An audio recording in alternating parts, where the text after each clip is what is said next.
Movie का आगाज एक लड़की मई से होता है जो एक कॉल सेंटर में काम करती होती है और उसका बाप बहुत बीमार होता है। वो अपने माँ बाप को फाइनेंशियली सपोर्ट करने के लिए अच्छी जॉब हासिल करना चाहती है। उसकी एक दोस्त एनी उसे एक tech and social media company जिसका नाम द सर्कल है में कस्टमर सपोर्ट पोजीशन के लिए इंटरव्यू दिलाती है। मई अगले ही दिन इंटरव्यू देने जाती है और इंटरव्यू पास कर लेती है और उसे वहाँ जॉब मिल जाती है। अगले सीन में कंपनी की एक मीटिंग होती है जिसमें कंपनी का सीईओ एमन बेली आकर सी चेंज को इंट्रोड्यूस करवाता है, जिसमें वो बताता है कि वो छोटे छोटे इनविजिबल कैमरास को कभी भी कहीं भी यूज करके real time high quality videos बना रहा है और वो ऑडियंस में वो कैमरास कैच कराने लगाता है, जिसमें से एक कैमरा में भी कैच करती है। मीटिंग खत्म होने के बाद एक मशहूर बैंड का कॉन्सर्ट चल रहा होता है जिसे मई और एनी एंजॉय कर रहे होते हैं कि अचानक एनी को कहीं जाना पड़ता है और वो मई को वहीं छोड़कर चली जाती है। उसके जाने के बाद मई एक लड़के से बात करने लगती है और ड्रिंक पीती है, लेकिन फिर उसे भी जाना पड़ता है और मई भी वापस चली जाती है। अगले दिन मई के घर एक पार्टी होती है जहाँ पर उसका पुराना दोस्त मर्सर भी मौजूद होता है, जिसको मई के माँ बाप मई के साथ देखना चाहते हैं, लेकिन मर्सर सपोर्टिव नहीं होता। वो मई की इतनी बड़ी कंपनी में जॉब करने की वजह से खुद को कमतर महसूस कर रहा होता है। अचानक पार्टी में मई की बाप की तबीयत खराब होने लगती है और वो मई को खुद से दूर कर देता है। मई बाप की बीमारी देखकर परेशान होकर रोने लगती है। अगले सीन में मई अपनी कंपनी में बैठकर काम कर रही होती है जहाँ कैमरास में सबकी इन्फो भी शो की जा रही थी। इतने में दो लोग उसके करीब आकर उसे उसकी परफॉर्मेंस पर अप्रिशिएट करते हैं और उसे एक्स्ट्रा करिकुलर एक्टिविटीज में पार्ट लेने का कहते हैं और उससे गुजरे हुए वीकेंड की डिटेल्स पूछने लगते हैं। वो उनसे बात करते हुए कंफ्यूज और खुश होती है, लेकिन फिर शौक से काम करने लगती है। वहीं पर वो अपनी माँ से वीडियो कॉल पर बात करने लगती है जिसमें वो मर्सर का बनाया हुआ शैंडलियर देखती है और उसकी तस्वीर अपनी प्रोफाइल पर अपलोड कर देती है। फिर एनी मई को लेकर मेडिकल चेकअप के लिए जाती है जहाँ वो उसकी सारी इन्फो कलेक्ट कर लेती है और उससे उसके बाप का इलाज करने का कहती है। ये सुनकर वो बहुत खुश होती है और माँ को फोन करके बताती है। अगले दिन फिर से एक मीटिंग होती है जिसमें सर्कल का chief operating officer Tom Stanton Congress women Olivia Santos से इंट्रोड्यूस करवाता है जो सी चेंज के जरिए अपने वर्कर्स के रोजाना के काम को पब्लिक के लिए ओपन करने के लिए तैयार है। रात को एक पार्टी होती है जिसमें मई सबसे मिलती हुई उसी लड़के के पास पहुंचती है जिससे कॉन्सर्ट वाले दिन मिली थी। वो उसे बेसमेंट में एक अंधेरी जगह में लेकर जाता है जहाँ पर सबका डेटा स्टोर होता है। वहाँ पर मई को पता लगता है कि ये लड़का टाइल लेफिड है जिसने ट्रू यू इन्वेंट किया है, जिस पर वो बहुत शर्मिंदा होती है। टाइल लेफिड उसे बताता है कि उसने ट्रू यू को लोगों की पर्सनल इंफॉर्मेशन के मिसयूज के लिए नहीं बनाया था और इस कंपनी में कुछ चीजें चेंज होने की जरूरत है। फिर वो उसे मना करता है कि किसी को ना बताए कि टाइल लेफिड उसे नीचे लेकर आया था और वहाँ से चला जाता है। अगले दिन मई अपना काम कर रही होती है कि उसे एक कॉल आती है कि उससे मिलने कोई आया है। वो लॉबी में जाती है तो मर्सर को वहाँ देखती है। मर्सर उसे बताता है कि मई के अपने प्रोफाइल पर उसके शैंडलियर्स की पिक्चर अपलोड करने से सब लोग उसे डियर किलर कहने लग गए हैं और उसे डेथ थ्रेट्स में दिए जाते हैं। वो उससे सॉरी करके सब सही करने का कहती है कि लोग उनकी पिक्चर्स और वीडियोस बनाने लगते हैं और मर्सर वहाँ से चला जाता है। ये देखकर मई परेशानी और डिप्रेशन में रात के अंधेरे में वहाँ से बोट पर बैठकर निकल जाती है और बीच रास्ते में पानी में गिर जाती है। इतने में हेलीकॉप्टर से उसे रेस्क्यू किया जाता है और उसे बताया जाता है कि सी चेंज के कैमरास की वजह से पता लग सका कि वो कहाँ थी। अगली मीटिंग में एमन मई को पब्लिक से मिलवाता है और उससे रात को होने वाले वाकये के बारे में पूछता है। मई सब बताती है और अपनी गलती का एतराफ भी करती है और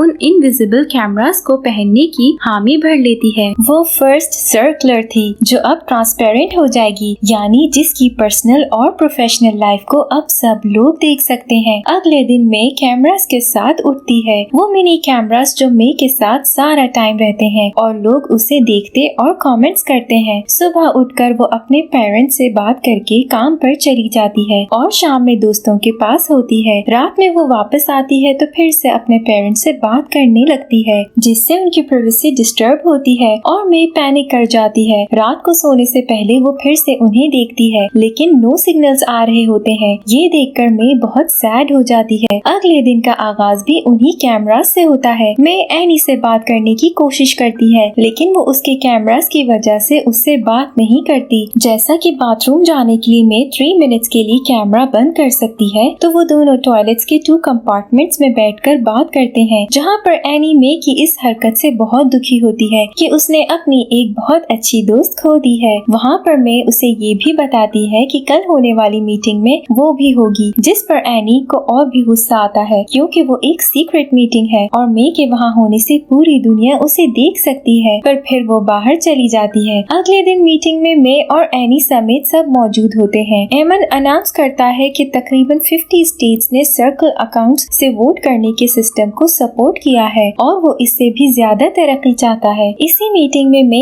एक और नया आइडिया देती है कि क्यों न हर वोट देने वाले शहरी का अपना सर्कल अकाउंट हो, इससे हमें फायदा होगा। पहले सब मे की बात पर हंसते हैं, लेकिन फिर टॉम और एमन उसे अप्रिशिएट करते हैं और अप्रूव कर देते हैं। ये देखकर एनी गुस्से में आ जाती है और मीटिंग छोड़कर वहाँ से चली जाती है। मीटिंग के बाद मे फिर से अपने पेरेंट्स से वीडियो कॉल पर बात करती है और उनसे कैमरास का पूछती है, जिस पर वो कहते हैं कि वो ये सब नहीं करना चाहते और ना ही इसका हिस्सा बनना चाहते हैं। ये देखकर मे रोने लगती है। अगेन बोर्ड मीटिंग रखती है और इस बार एमन नहीं बल्कि मे ऑडियंस से बात करती है और उन्हें सोल सर्च के बारे में इंट्रोडक्शन करवाती है और बताती है कि सोल सर्च के जरिए से हम दुनिया के किसी भी कोने में मौजूद किसी भी इंसान को 20 मिनट्स के अंदर अंदर ढूंढ सकते हैं। एग्जाम्पल के लिए मे ऑडियंस के सामने स्क्रीन पे एक फियोना नामी लड़की सर्च करती है, जो एक मर्डरर होती है और जेल से भागकर किसी और मुल्क में काम कर रही होती है। वहाँ की मौजूद एक वर्कर उसे ढूंढ लेती है और सारी दुनिया के सामने उसे पुलिस से पकड़वा देती है, जिससे वो ये प्रूव करती है कि सोल सर्च अच्छे कामों के लिए इस्तेमाल किया जा रहा है। अगली सर्च के लिए सब लोग मर्सर का कहते हैं, जिसके लिए मे नहीं मानती, लेकिन टॉम और एमन उसे बहुत ज्यादा फोर्स करते हैं और एमन खुद इंटरप्ट करके मर्सर को सर्च करता है। मर्सर किसी फॉरेस्ट टाइप की जगह पर होता है। उसके इर्द गिर्द के लोग उसे फिर से तंग करने लगते हैं और सारी दुनिया उसे देख रही होती है। इतने में मर्सर अपनी गाड़ी में तेजी से निकलता है। मे उसे रोकने की बहुत कोशिश करती है, लेकिन इतने में मर्सर की गाड़ी ब्रिज से नीचे गिर जाती है और वो मर जाता है। मे ये देखकर जोर से चीख मारती है। अगले सीन में मे अपने घर में अपने पेरेंट्स के पास होती है। उसकी माँ उसे उठाने के लिए आती है, लेकिन वो उनके साथ लगकर बहुत ज्यादा रोती है। डिनर पर भी सैड रहती है। रात के वक्त जब वो अपने कमरे में जाती है तो पहले टॉम का एक कंसोलिंग मैसेज देखती है, फिर एनी को वीडियो कॉल करती है। वो एनी से उसका हाल पूछती है। एनी सर्कल छोड़कर वापस स्कॉटलैंड अपने पेरेंट्स के पास चली जाती है। एनी से बात करके मे को एहसास होता है कि वो एनी के साथ दोस्ती को कितना मिस करती थी। फिर वो वापस सर्कल जाने का कहती है, लेकिन उसके पेरेंट्स उसे मना करते हैं। वो फिर भी निकल जाती है और रास्ते में टॉम को कॉल करके एक फेवर मांगती है, जिसकी टॉम हामी भर देता है। वहाँ पहुंचकर वो टॉम और एमन से मिलती है। वो उससे उसका हाल अहवाल पूछते हैं। टॉम और एमन से बात करने के बाद मे टाई लेफिट से मिलने जाती है और वो उसे बताता है कि तुमने जैसा मुझे कहा था मैंने वैसा ही किया है। मे फिर से कैमरा लगा लेती है। नेक्स्ट मीटिंग में एमन मर्सर की गाड़ी के ऊपर रिसर्च करके बता रहा होता है। इतने में वो साइड पर खड़ी मे को ऑडियंस के सामने लाता है। मे बात करते करते टॉम को भी ऑन स्टेज बुला लेती है। वहाँ पर बात करते करते मे सबके सामने टॉम और एमन को ट्रांसपेरेंट होने का कहती है और फिर खुद ही उनके कोट्स के ऊपर कैमरा लगा देती है। फिर वो पूरी दुनिया के सामने टॉम और एमन के तमाम सीक्रेट ईमेल्स को एक्सपोज करती है, जो वहाँ सिर्फ स्क्रीन पर ही नहीं बल्कि सबकी डिवाइसेस में भी सेव होते हैं। ये देखकर टॉम और एमन बहुत शर्मिंदा और गुस्सा हो जाते हैं। टॉम स्टेज छोड़कर चला जाता है, लेकिन मैं अपनी प्रेजेंटेशन देने से नहीं रुकती। ये देखकर टॉम पीछे से मेन कनेक्शन से लाइट बंद कर देता है और स्टेज पर हर तरफ अंधेरा हो जाता है, लेकिन ऑडियंस अपने अपने फोन की टॉर्च लाइट ऑन करके स्टेज और स्टेज पर खड़ी मे को रोशन कर देते हैं। मे अपनी बात मुकम्मल करके एक दरवाजे से बाहर चली जाती है। मूवी के आखिरी सीन में मे एक बोट पर बैठी है और उसके ऊपर बहुत से ड्रोन कैमरा लगे हैं। वो इन सब कैमरास को इग्नोर करके पुरसुकून तरीके से लाइफ कंटिन्यू रखती है। यूं लाखों लोग दुनिया की मुख्तलिफ जगहों से मॉनिटर किए जा रहे थे और यूं मूवी इस सीन पे खत्म हो जाती है।